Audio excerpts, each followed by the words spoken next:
എന്റെ ചങ്കള ഈ വീട് തട്ടി മാറ്റല്ലിട്ടാ ഒന്ന് കേട്ടിരുന്നാ മതി. എന്നിട്ട് പറ്റുന്നവർ എന്തെങ്കിലും ചെയ്യാൻ പറ്റുമോ നോക്കി. അതായത് നമ്മളടുത്തൊരു 4 ലക്ഷം ഉറുപ്പ്യ ഉണ്ട്. ഈ 4 ലക്ഷം ഉറുപ്പ്യ നമുക്ക് ഒരു 3 സെന്റ് സ്ഥലം കിട്ടണം. അത് കിട്ടേണ്ട ഏരിയ എവിടെ വെച്ചാൽ നമ്മളെ തുവക്കാട് ഭാഗം, മെല്ലാപ്പറമ്പ്, അതേമാതിരി ഏഴൂര്, പുല്ലൂര്, പുല്ലൂരാലോ, സാമ്പടി പോസ്റ്റ് ഓഫീസ്, അങ്ങനെ ഈ ചുറ്റുഭാഗത്ത് എവിടെയെങ്കിലും കിട്ടുകയാണെങ്കിൽ വലിയ ഉപകാരമാണ്. അതെന്താ വെച്ചാൽ എത്തിൻകുട്ടിയൊക്കെയാണ്, 2 പിഞ്ചു കുട്ടികളാണ്. രണ്ടങ്ങൾ, ഒരു ആൺകുട്ടി ഒരു പെൺകുട്ടി. ഇവരെപ്പോൾ ആക്സിഡൻറ്റിൽ തുവക്കാട് ഇവർ കോട്ടയത്തിൽ താമസിക്കുന്ന ടൈമിലാണ് മരിച്ചത്.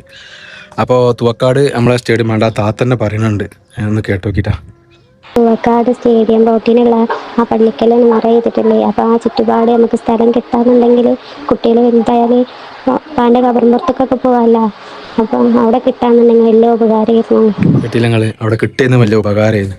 ആ കുട്ടികൾ പ്രാർത്ഥിക്കുന്ന കാലത്തോളം നിങ്ങൾക്ക് അതിനൊരു പ്രതിഫലം കിട്ടുകയും ചെയ്യും. നമ്മളടുത്ത് ഒരു 4 ലക്ഷം ഉറുപ്പ്യ ഉണ്ട്, 5-6 ലക്ഷം ഉറുപ്പ്യ ഉണ്ട്. പക്ഷെ അതെല്ലാം പറമ്പിന് ചിലവാക്കിയാൽ പിന്നെ വീട് ഉണ്ടാക്കാൻ ബുദ്ധിമുട്ടാവും എന്ന് വിചാരിച്ചിട്ടാണ്. ഒരു 600 സ്ക്വയർ ഫീറ്റുള്ള ഒരു വീടെങ്കിലും അവർക്ക് ഉണ്ടാക്കി കൊടുക്കാമെന്നാണ് വിചാരിക്കണത്. ഇൻഷാ അല്ലാ നിങ്ങൾ ആരെങ്കിലും ഇങ്ങോട്ട് വരുമോ? എൻ്റെ അറിവിൽ ഇതൊന്ന് ഷെയർ ചെയ്യുക നിങ്ങൾ. Okay, please. കാരണം ഞാൻ ഒരു വീഡിയോ ഷെയർ ചെയ്യാൻ പറിച്ചിട്ടില്ല. ഇങ്ങനത്തെ ഒരു സാഹചര്യം ആയതുകൊണ്ടാണ്. ആരുമില്ലാത്തവർക്ക് ആരെങ്കിലുമൊക്കെ ഇങ്ങോട്ട് ഇറങ്ങി വരുന്ന ഒരു പ്രതീക്ഷ ഉണ്ട്. നിങ്ങൾ ആരെങ്കിലും ഒന്ന് ചാടി വരികയാണെങ്കിൽ ചെങ്കള നിങ്ങൾക്ക് അതിനുള്ള പ്രതിഫലം കിട്ടും. ഇതിൽ ഇടപെടുന്ന എല്ലാവർക്കും അല്ലാഹു ഖൈറും ബർക്കത്തും കൊടുക്കട്ടെ. ഇതൊരു സ്വലിയായ ഒരു അമലായി സ്വീകരിക്കട്ടെ. ആമീൻ.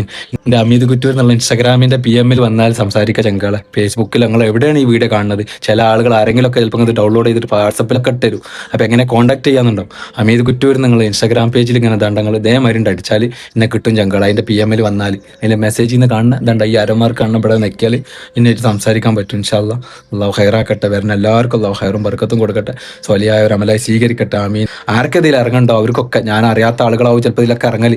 ആ ഇറങ്ങണ എല്ലാവർക്കും ഞാൻ കാണില്ലെങ്കിലും പഠിച്ചവൻ കാണില്ലേ? പഠിച്ചവൻ കാണുന്നുണ്ട്. ഇൻഷാ അല്ലാ. അപ്പം നിങ്ങൾ ആരെങ്കിലും ഇതിനൊന്ന് മെനക്കെട്ടിട്ട് ഒന്ന് വരികയാണെങ്കിൽ നമുക്ക് അവർക്കൊരു പറമ്പ് സെറ്റാക്കി കൊടുക്കാമെന്ന്. ഇൻഷാ അല്ലാ. ഇപ്പോൾ ആരെങ്കിലും ദുബായിലുള്ള ചങ്കളെ നിങ്ങൾക്ക് ആർക്കെങ്കിലും തുവക്കാട് ഏരിയയിലോ കന്മന ഏരിയയിലോ മെല്ലാപ്പറമ്പ് ഏരിയയിലോ പറമ്പുണ്ട്, ഇങ്ങനെ ഒഴിഞ്ഞ് കിടക്കുകയാണ്, അതിനൊരു 3 സെന്റ് കൊടുക്കാമെന്ന് നിങ്ങൾ വിചാരിക്കുകയാണെങ്കിലും കിട്ടും. ഇൻഷാ അല്ലാ. ആരെങ്കിലും ഒരു വരും എന്നുള്ളൊരു പ്രതീക്ഷ ഉണ്ട്. ഇൻഷാ അല്ലാ. അല്ലാഹു ഹൈറാക്കട്ടെ. വീണ്ടും പറയണേ, വരുന്ന ആളുകൾക്ക് അല്ലാഹു ഹൈറും ബർക്കത്തും കൊടുക്കട്ടെ. ഒരു സ്വലിയായ ഒരു അമലായി സ്വീകരിക്കട്ടെ. നമ്മളടുത്തുള്ള ഈ 4 ലക്ഷം ഉറുപ്പ്യ നമ്മൾ തരാനും തയ്യാറാണ്. ഇൻഷാ അല്ലാ. അവർ അതിൽ നിൽക്കുന്നിടത്തോളം കാലം, അതിൽ പെരണ്ടാക്കി നിൽക്കുന്നിടത്തോളം കാലം എത്തിയും കുട്ടികളാണ്. നിങ്ങൾക്ക് ഒരു കുറവും വരില്ല കൊടുത്ത് വിചാരിച്ചിട്ട് ചങ്കളെ. ഇൻഷാ അല്ലാ. ആരെങ്കിലുമൊക്കെ വരും എന്നുള്ളൊരു പ്രതീക്ഷയിൽ ഞാൻ കാത്തിരിക്കണം. ഞാൻ ഇൻസ്റ്റാഗ്രാമിൻ്റെ PM വന്നാൽ മതി, സംസാരിക്കാം. ഇൻഷാ അല്ലാ. ഓക്കെ. ഫേസ്ബുക്കിൽ കാണുന്നവരുണ്ട്, ഒരിക്കൽ കൂടി പറയാം, നിങ്ങൾ ഇൻസ്റ്റാഗ്രാമിൻ്റെ PM വരണം പ്ലീസ്.